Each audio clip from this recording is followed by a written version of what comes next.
Паўднёвае сюдмесце.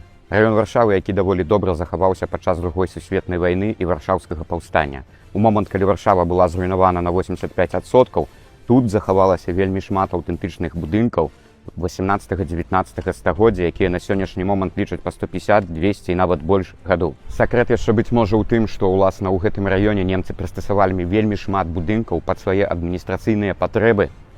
Адзін з такіх будынкаў месціцца на вуліцы Пазнанскай, 15. Радавая камяніца Гласаў, збудаваная яшчэ у канцы 19 стагоддзя. Да Першай сусветнай вайны была месцам, дзе збіраліся польскія моладзевыя антырасейскія колы, якія шукалі шляху да незалежнасці. А пасля 24 года, калі былі наладжаны дыпламатычныя стасункі з Савецкім Саюзам, у гэтай камяніцы размясцілася сядзіба Савецкага Саюзу. Уласна тады і паўстаў герб Савецкага Саюзу на фасадзе, які бачна і сёння. У 41 годзе, калі пачаўся канфлікт савецка-нямецкі, немцы прыстасавалі гэты будынак, забралі яго сабе пад адну з сядзібаў вермахту ў Варшаве. Збілі тады серп, молат, чырвоную зорку, але галоўную частку герба, гэты вянок з глобусам, пакінулі як трафей, як артефакт.